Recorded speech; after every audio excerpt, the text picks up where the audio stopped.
His policies are basically Bill de Blasio's policies, and people stayed here. Rich people stayed here. These stores have been tried before, that in places like Kansas and Florida, which are both right-leaning. This is an ideology. This is people who fight and people who capitulate, and the people who fight are the ones that are going to win. I want to hop into a Fox News The Five panel about Zohran Mamdani and his policies, the upcoming election in New York and all of that, because a Muslim leftist is such a big threat to Trump and MAGA that they're covering a local election on national news. So leave us a like if you can on the video. It helps us out a ton. It gets us out there in the algorithm. And let's just hop right into the debate. To say that these policies are going to drive out anyone who's not poor or criminal just isn't true. His policies are basically Bill de Blasio's policies, and people stayed here. Rich people stayed here. We lost folks during COVID for sure, but we have seen this before, like de Blasio froze the rent as well.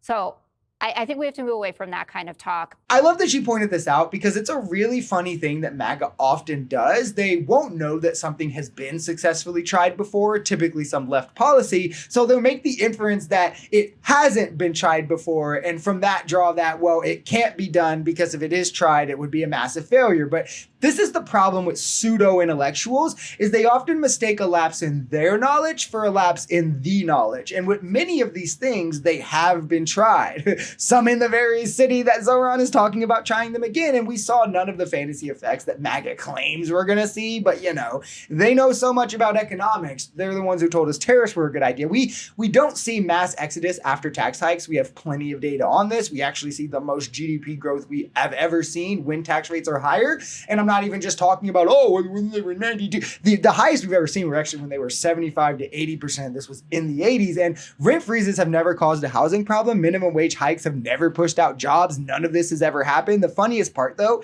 is that MAGA supports massive tax cuts. They support the ridding of the income tax, all of these things. And that has been tried in Kansas. And it was to a massive failure that set the state economy back decades, their education back, their healthcare back, their roads, everything back decades. They'll still push for that. But the thing that has been tried and was successful can't be done or it'll be a failure. This is MAGA logic. Elizabeth Warren, when you say, you know, everyone's falling in line. Elizabeth Warren is a far left progressive, but she is right that these stores have been tried before, that in places like Kansas and Florida, which are both right-leaning. So I think we need to drop that. As for the endorsements, you know, Hochul, Jeffries, Richie Torres, they're doing what I think they should be doing, which is expressing in these conversations with him the concerns that their constituents have. And maybe they get to the point where they endorse, or maybe they don't. I personally hope that Democrats as a party learn from this and take his messaging style and his platform, his policies to the national level, because one, people support it, and two, MAGA doesn't know how to politic against it, which is just as important. And they're making that painstakingly clear here. I mean, does anyone think MAGA really has a chance in this next election if it's some young progressive pushing for universal health care, childcare, education, higher wages, affordable housing, and forgiveness of student loan debt against J.D. Vance saying that trans people and immigrants are evil and the cause of all your problems? These clowns have no solutions. If we propose them, we win. It's that simple. I mean, a 900-year-old decrepit Joe Biden beat Trump using only student loan forgiveness, and Kamala Harris came close to doing the same with nothing but hope.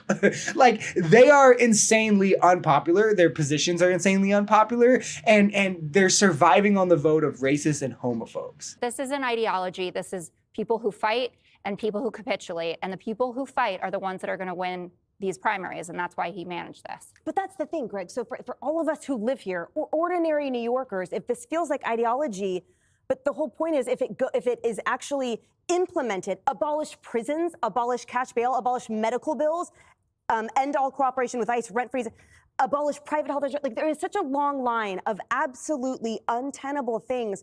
So how is this in any way reflective of ordinary New Yorkers that are frightened for the state of the city, especially on the streets? I mean, it's reflective of the average New York City citizen because he got the most votes in a New York City primary in history. Isn't that a mandate or whatever Fox would say? And because they want policies that focus on them and not the profit of corporations. He wants to abolish private prisons, by the way, not all prisons, which should happen. You see higher rates of abuse in these kinds of prisons, and it's literally incentivizing keeping people incarcerated because that's how these prisons make money. Abolishing cash bail should also happen. This kind of puts freedom or like your ability to secure freedom on like a class level, it disproportionately affects the poor, also disproportionately affects brown people.